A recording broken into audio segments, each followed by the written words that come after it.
할렐루야. 성도의 왕권 시리즈 32번째 시간입니다. 이 시간 마태복음 7장 13절에서 20절까지 말씀입니다. 함께 봉독합니다. 좁은 문으로 들어가라. 멸망으로 인도하는 문은 크고 그 길이 넓어 그리로 들어가는 자가 많고 생명으로 인도하는 문은 좁고 길이 협착하여 찾는 자가 적음이라. 거짓 선지자들을 삼가라. 양의 옷을 입고 너희에게 나아오나 속으로는 노략질을 하는 일이라. 그들의 열매로 그들을 알지니 가시나무에서 포도를 또는 엉겅퀴에서 무화과를 따겠느냐. 이와 같이 좋은 나무마다 아름다운 열매를 맺고 못된 나무가 나쁜 열매를 맺나니 좋은 나무가 나쁜 열매를 맺을 수 없고 못된 나무가 아름다운 열매를 맺을 수 없느니라. 아름다운 열매를 맺지 아니하는 나무마다 찍혀 불에 던져지느니라. 이러므로 그들의 열매로 그들을 알리라. 아멘. 할렐루야. 우리의 신앙은 열매로 증명되어집니다. 그 열매로 증명되어지는 그 좁은 문의 신앙, 좁은 길의 신앙. 여러분, 이 길 가운데서 여러분의 열매가 믿음이라고 하는 귀한 열매로 맺혀지기를 원합니다. 우리는 선택의 갈림길 안에 매일 놓여 있습니다. 마치 큰 길과 작은 길, 큰 문과 작은 문인 것처럼 말입니다. 그 삶의 모든 선택 가운데 그 결정할 때 그 결정의 기준은 여러분 무엇이 될까요? 여러분의 기준은 무엇입니까? 오늘 말씀에 보면 많은 사람들은요, 그 기준을 그 외형에서 비춰오는 크기에 비유합니다. 큰 길, 큰 문, 고다 보이는 길, 그러면 그 길이 이 길이 좋구나 라고 하며 눈에 보이는 것으로 직관적으로 선택하게 되어집니다.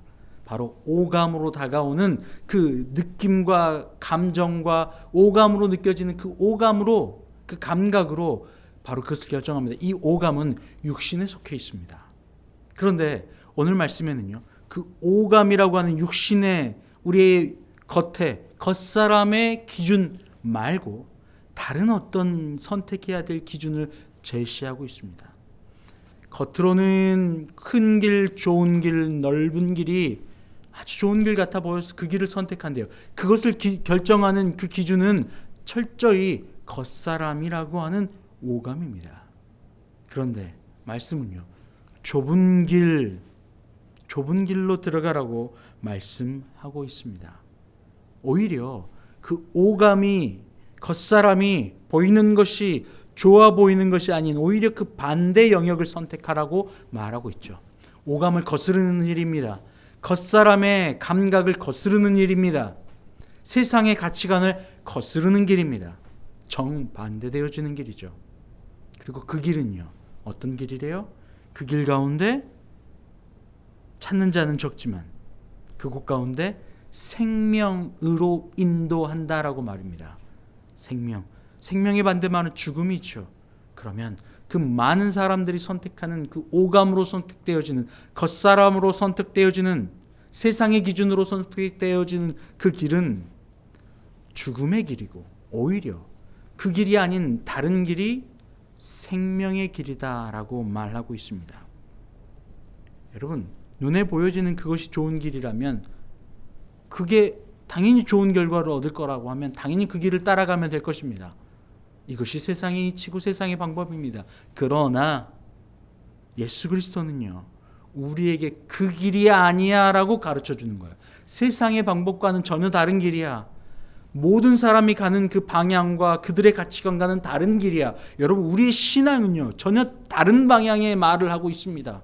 세상의 가치관이 아닌 하늘의 가치관, 선악과의 가치관이 아닌 생명과의 가치관을 우리에게 계속해서 이야기하고 있습니다. 그 길을 선택하는 것, 이것이 우리의 믿음이고, 그 길을 선택하도록 우리에게 가르쳐주는 것이 그리스도 예수의 말씀이고 예수 그리스도의 영입니다. 우리는 그 예수 그리스도를 붙잡고 걸어가는 사람들입니다. 왜냐하면 그 길 끝에 생명이 있기 때문입니다. 다수가 모여드는 그 군중에게 속아 죽음의 길로 가지 마시길 바랍니다. 그것이 생명이 아닙니다. 모세는 어떻습니까? 당대 최고의 나라, 가장 권력이 센 나라의 람세스라고 하는 왕자로 나라에서 잘 교육받고 있었습니다. 그런데 그의 선택은요, 히브리서 11장 24절부터 25절은요, 믿음으로 모세는 장성하여 바로의 공주의 아들이라 칭함받기를 거절하고 도리어 하나님의 백성과 함께 고난받기를 잠시 죄악의 낙을 누리는 것보다 더 좋아하고 믿음은 바로 그런 것입니다. 세상이 바라보는 넓은 문, 좋은 문 같아 보이는 그 길이 진짜로는 그 길의 끝에는 사망이 있고 좁아 보이는 길 같아 보이지만 그 길 끝에 생명이 있다라고 하는 걸 바라보는 것이 믿음입니다. 히브리서 11장도 믿음의 선진들이 그러한 길을 갔다고 이야기를 합니다.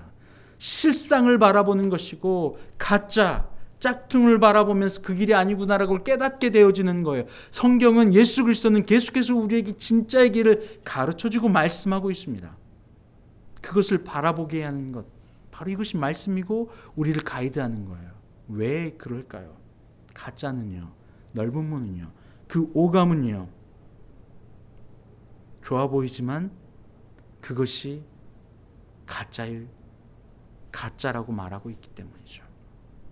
여러분, 겉모습이 아무리 화려해도요, 그 길의 끝에 걸어갔는데 낭떠러지가 죽음이 기다리고 있다면 그 선택은 잘한 것일까요? 아니잖아요. 그런데 좁아 보이고 평탄치 않아 보이는 길이에요. 그런데 그 길 끝에 생명이 기다리고 있다면, 황금 보화가 기다리고 있다면, 영원한 생명, 무엇과도 바꿀 수 없는 그 생명의 가치, 세상의 모든 사람들은 무엇과 싸우고 있습니까? 죽음과 싸우고 있습니다. 지금도 전 인류가 이겨내길 원하는 것이 죽음입니다. 각자 자신 개인의 종말입니다. 그것을 늘리길 원합니다. 빠르게 다가오길 원치 않아 합니다. 그래서 안전을 이야기하며 평안을 이야기하고 장수를 이야기합니다. 왜냐하면 인간이 넘지 못할 숙제는 바로 죽음이라고 하는 장벽이기 때문입니다. 그런데 그 가장 가치 있는 생명, 바로 그것이 좁아 보이지만 그 길 끝에 있다면요, 반드시 좁은 길을 선택하고 좁은 길을 걸어가지만, 잠깐 울퉁불퉁한 길을 걸어가지만 기뻐하며 걸어갈 수 있을 것입니다. 왜요? 그 길 끝에 생명이 있기 때문입니다. 할렐루야. 이것이 열매와도 똑같습니다. 열매, 그 겉모습으로 보여지는 것이 아니라 열매로 안다는 거죠. 길은 넓어 보이는 길이 큰 나무 같고 좋아 보이잖아요. 좁은 길은 좁은 나무 같고 작은 나무 같고 열매가 맺지 않을 것 같잖아요. 그런데 예수님은 오늘 좁은 길로 들어가라라고 하면서 무슨 이야기를 하냐면 이런 말씀을 하고 있습니다. 그들의 열매로 그들을 알지. 오늘 16절입니다. 그들의 열매로 그들을 알지니, 열매로 그들을 안대요. 그러니 그들의 열매로 그들을 알게 된다고요. 길에 커 보이는 것, 작아 보이는 것, 좁아 보이는 것, 어려워 보이는 것이 중요한 게 아니라 그들의 열매가 결국 그 길을, 가치를, 생명을 결정짓는다는 사실입니다.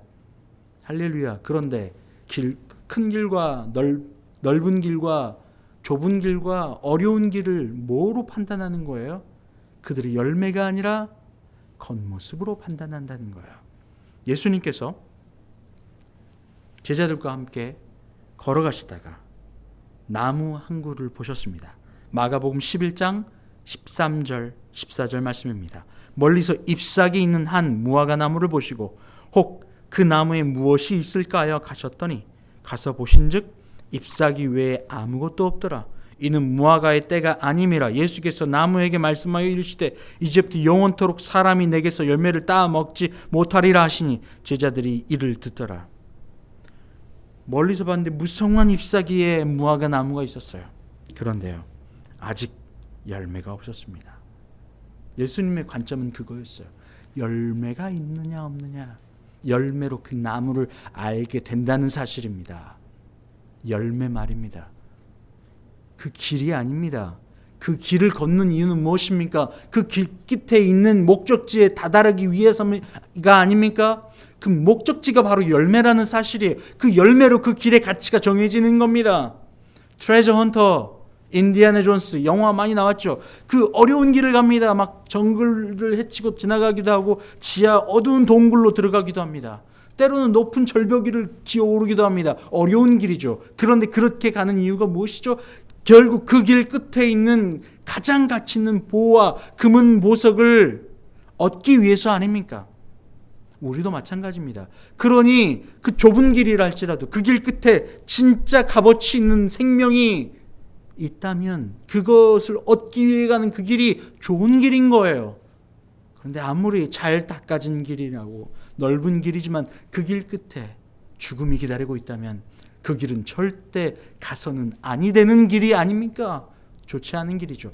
열매와 그것이 똑같습니다. 그래서 오늘 말씀 좁은 길과 열매를 연결하여 이야기하고 있습니다. 그 열매로 그것을 알게 되어집니다.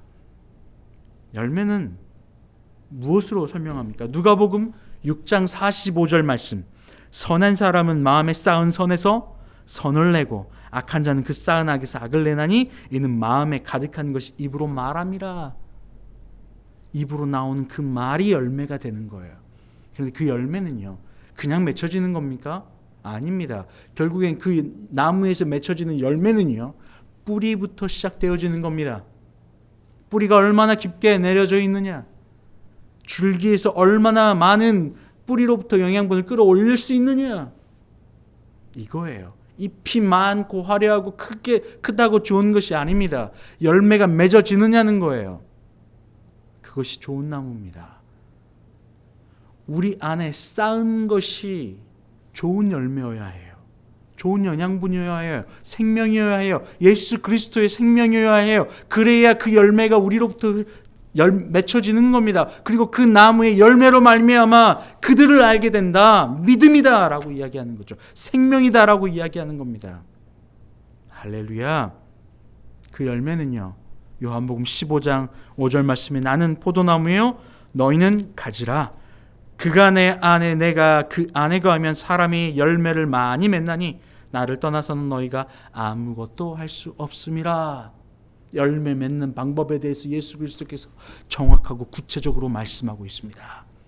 그 좁은 길은 결국 예수 그리스도를 따라가는 길이며 예수 그리스도를 향하는 길이고 예수 그리스도를 붙잡는 길이고 예수 그리스도를 사랑하는 길이고 예수 그리스도와 연결된 길입니다. 그래서 누구든지 나를 따라오려거든 자기를 부인하고 자기 십자가를 지고 나를 따라오라 말씀하시는 거예요. 그리스도 예수가 걸어가신 그 길은 세상 사람들이 보기에는 미련한 길이에요. 왜요? 넓고 큰 길이 아니라 보인다는 거예요. 그런데 좁아 보이는 그 길이 예수 그리스도가 가신 그 길이 생명의 길이고 영생의 길이고 사람이 그토록 넘기를 원하는 생명과 죽음에 관한 그 경계를 넘어가는 유일한 길이라는 사실을 예수 그리스도께서 우리에게 직접 보여주고 방법도 가르쳐주고 알려주고 있다는 사실이에요. 할렐루야. 여러분의 열매는 무엇일까요? 여러분의 입술에 선포되어지는 말과 눈빛과 행동들, 예수 그리스도가 너 안에 보이는구나, 아니면 아이고 저놈 어디에 써먹을 거. 여러분, 무엇이 여러분을 열매라고 증명하고 있습니까? 우리는 그 열매가 우리의 입에서 나오는 말과 표정과 행동입니다. 쌓은 선에서 선이 나오며 쌓은 악에서 악이 나옵니다. 그것이 우리의 열매입니다. 지금부터 우리는 포도 나무 되시는 예수 그리스도께로 각각 붙잡혀 있어야만 합니다. 예수 그리스도를 만나고 사랑하고 그분을 내 안에 주인으로 모셔야지만 비로소 우리의 삶에 좋은 열매가 맺어집니다. 그 길은 넓어 보이는 길이 아니에요. 그래서 많은 사람들이 가지 않습니다. 눈으로 직관적으로 볼 때, 겉사람으로 볼 때는 좋아 보이지 않고 힘이 없어 보이는 길이에요. 그러나 그 길이 생명의 길임을 여러분 기억하시고 생명을 바라보는 믿음의 눈이 열리기를 주의 이름으로 축복합니다. 하나님 감사합니다. 그리스도 예수를 사랑하게 하여 주시옵소서. 그리스도 예수께 붙어 있으므로 좋은 열매 맺는 나무가 되게 하여 주시옵소서. 예수님의 이름으로 기도합니다. 아멘. 이제는 우리 주님 예수 그리스도의 은혜와 아버지 하나님의 크신 사랑하심과 성령의 교통하심이 이 시간 좁은 문이라고 하는 예수 그리스도를 쫓아 좋은 열매 맺는 나무가 되기를 원하는 주의 모든 자녀들 위해 이제부터 영원토록 함께 없시기를 간절히 축원나옵나이다. 아멘.